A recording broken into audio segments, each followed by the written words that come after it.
ప్రభువు పేరిట మీ అందరికీ ఈ రాత్రి కాలపు శుభములను వందనములను తెలియజేస్తున్నాను. ప్రియులారా, ఈ రాత్రి పరిశుద్ధ లేఖన భాగమును మనము చదివినట్లయితే, నీవు కట్టబడినట్లు నేనిక మీదటి నిన్ను కట్టింతును, నువ్వు మరలా తంబూరాలను వాయింతువు, సంభ్రమపడు వారి నాట్యములలో కలిసెదవు. ఇర్మియా గ్రంథం 31వ అధ్యాయం 4వ వచనం. ప్రియ సహోదరి సహోదరులారా, ఈ రాత్రి చదవబడిన లేఖన భాగమును మనము పరిశీలన చేసినట్లయితే, దేవుడి రాత్రి ఈ వాక్యము ద్వారా సెలవిస్తున్న మాట, పడిపోయిన కూలిపోయిన మన జీవితాలను కట్టుతానని ఆయన వాగ్దానము చేస్తున్నాడు. నీ దుఃఖ దినములను సమాప్తము చేసి మరలా ఆనందములోనికి మీరు ప్రవేశించినట్లు చేయగలను అని ఆయన లేఖనముల ద్వారా సెలవిస్తున్నాడు. ఈ ప్రపంచంలో కూలిపోయిన వాటిని అనేకులు మరలా బాగు చేస్తుంటారు కదా. గృహాలు, షాపింగ్ మాల్స్, చారిత్రక కట్టడాలు, పెద్ద పెద్ద టవర్లు, ఇలా చాలా వాటిని కడుతూ ఉంటారు. పాడైపోయిన వాటిని బాగు చేసేవారు కూడా ఉంటారు. కొత్తగా నిర్మించేవారు ఉంటారు. నిర్మించడము లేదా కట్టడము అనేది మానవ జీవితంలో ఒక దైనందిక ప్రక్రియ.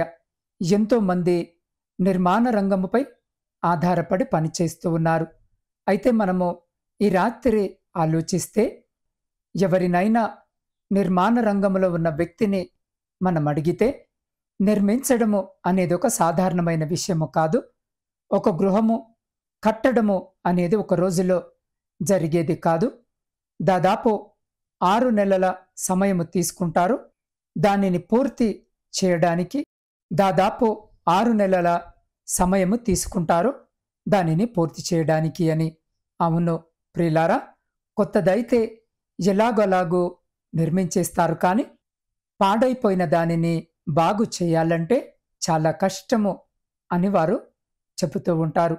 ఈ లోక సంబంధమైన నిర్మాణ విషయంలోనే ఒక్కదానిని నిర్మించాలంటేనే, పాడైపోయిన వాటిని బాగు చేయాలంటేనే ఇంత సమయము పడుతుంటే, దేవుడు మన జీవితాలను కట్టాలంటే ఇంకెంత సమయం కావాలి? చెల్లా చెదరైపోయిన మన కుటుంబాన్ని, ఆశ కోల్పోయిన మన జీవితాన్ని, నష్టాలలో ఉన్న మన వ్యాపారములను, ఎన్నో ఆటుపోట్లు జరిగించిన మన హృదయాన్ని దేవుడు కడతానని ఈ రాత్రి అంటున్నాడు. అది కూడా ఆయన ఒక్క క్షణంలోనే కట్టగలడు. సంవత్సరాలు అవసరము లేదు, నెలలు అవసరము లేదు, రోజులు అవసరము లేదు. ఆయన మాట మాత్రము సెలవిస్తే చాలు, కూలిపోయిన మన పరిస్థితులన్నీ మరలా నిర్మించబడతాయి. ప్రియ సహోదరి సహోదరుడా, సూర్యాస్తమయము అవుతున్న వేళ ఒకానొక పాడుబడిన గ్రామంలో శిథిలమైన ఇళ్ల మధ్య ఒంటరిగా కూర్చొని ఉన్నాడు ఒక సంగీతకారుడు. అతని పేరు యోనాతాను. ఒకప్పుడు అతని తంబూరా శబ్దముతో ఆ గ్రామమంతా ప్రతిధ్వనించేది. ప్రతి పండుగ, ప్రతి వేడుక యోనాతాను సంగీతము లేకుండా అసంపూర్ణముగా ఉండేవి. కాని యుద్ధము ఆ గ్రామము మీద విరుచుకపడింది. అతని ఇంటిని, అతని తంబూరాను, అతని ప్రజల సంతోషాన్ని, సర్వాన్ని సర్వనాశనము చేసింది. ఇప్పుడు యోనాతాను తంబూర మీద దుమ్ము పేరుకుపోయింది. అతని చేతులు దానిని తాకడానికి కూడా ఇష్టపడలేదు. ఎందుకంటే ఆ సంగీతము అతని గతములో సంతోషకరమైన జ్ఞాపకాలను గుర్తు చేసి అతని బాధను మరింత పెంచేది. ఒకరోజు ఆ గ్రామము నుండి వెళ్ళిపోదామని యోనాతాను నిర్ణయించుకున్నాడు.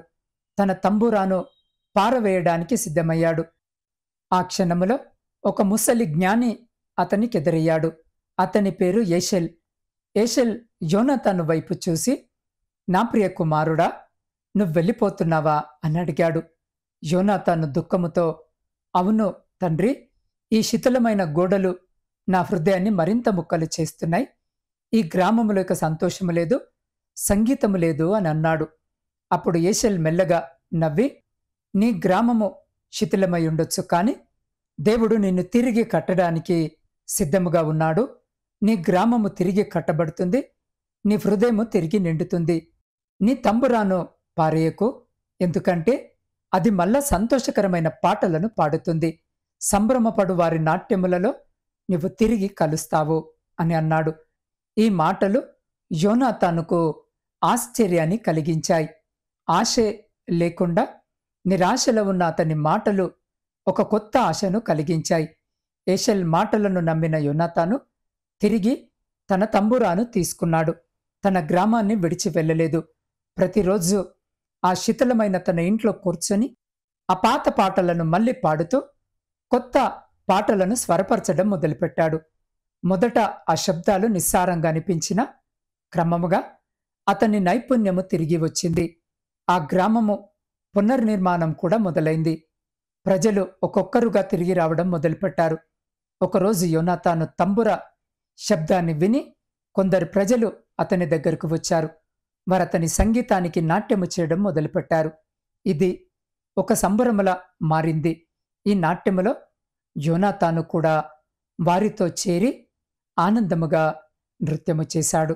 ప్రియ సహోదరి సహోదరుడా, యోనాతాను కథ మనకు నిరాశలో కూడా ఆశను గుర్తు చేస్తుంది. జీవితము మనల్ని ముక్కలు చేసినప్పుడు, మన కలలు ఆశలు శిథిలమైనప్పుడు దేవుడు మనల్ని తిరిగి కట్టడానికి సిద్ధముగా ఉన్నాడు. యోనాతాను తిరిగి తన తంబూరా వాయించి సంభ్రమపడు వారి నాట్యములో కలిసినట్లు మన జీవితాల్లో కూడా దేవుడు మనల్ని తిరిగి ఆనందముతో నింపుతాడు. మన గత గాయాలు, బాధలు దేవుని కృపతో నయమవుతాయి. ఈ రాత్రి ఈ వాక్యము మనకు దేవుని వాగ్దానముపై నమ్మకాన్ని, భవిష్యత్తుపై ఆశలు కలిగిస్తుంది. నువ్వు కట్టబడినట్లు నేనిక మీదటి నిన్ను కట్టింతును, నువ్వు మరల తంబురాను వాయింతువో, సంభ్రమపడు వారి నాట్యములలో కలిసెదవు అన్న ఈ వాగ్దానము ఇశ్రాయేలీయులతో దేవుడు చేసినప్పుడు వారు చాలా ఘోరమైన స్థితిలో ఉన్నారు. వారు బంధకాల్లో ఉన్నారు. యెరూషలేము మందిరమంతా కొల్చబడి ఉంది. ఎంతో కృంగిపోయిన స్థితిలో వారున్నప్పుడు దేవుడు వారిని ఈ మాట ద్వారా బలపరిచాడు. వారి దుఃఖమును, వారి కన్నిటిని చూసిన దేవుడు వారి జీవితము మార్చబడినట్లు వారిని ఆయన ఈ మాటలతో ఆదరించాడు. ఈ రాత్రి ఈ వాక్యము వింటున్న ప్రియ సహోదరి సహోదరుడా, నిన్ను కూడా దేవుడి మాటల ద్వారా ఈ రాత్రి బలపరుస్తున్నాడు. నువ్వు దేని గురించైతే ఈ రాత్రి దుఃఖిస్తున్నావో, నీ జీవితంలో ఏమైతే కట్టబడాలని, బాగుపడాలని, ఇంతకు ముందు వలె ఆనందంగా నా జీవితం ఉండాలని నువ్వు అనుకుంటున్నావో, అదే విధముగా ఆయన చేస్తానని నీతోనే దేవుడు ఈ రాత్రి మాట్లాడుతున్నాడు. బహుశా ఇంతవరకు నువ్వెన్నో ప్రయత్నాలు చేసి ఉండి ఉండవచ్చు.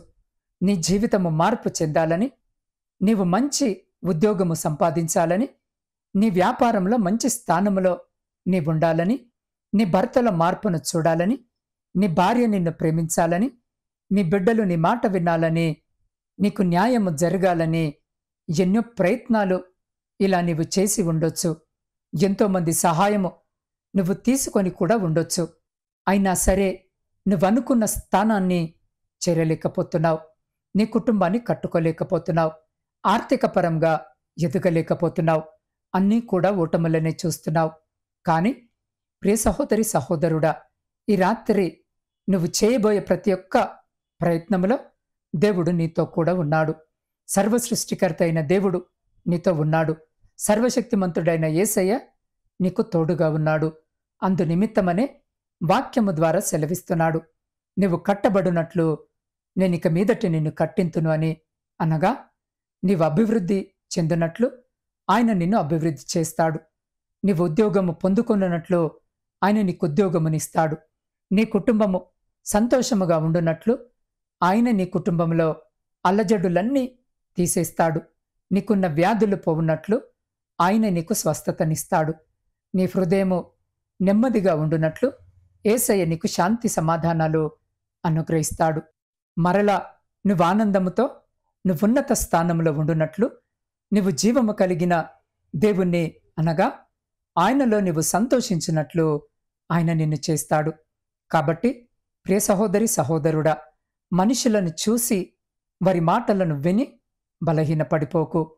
దేవుడు నిన్ను కట్టబోతున్నాడు అనే విషయము జ్ఞాపకము చేసుకో. అది ఎంత కష్టమైన కట్టడమైనా సరే దేవుడు ఆయన బాధ్యతగా తీసుకున్నాడు అనంటే అది పూర్తి అయి తీరాల్సిందే.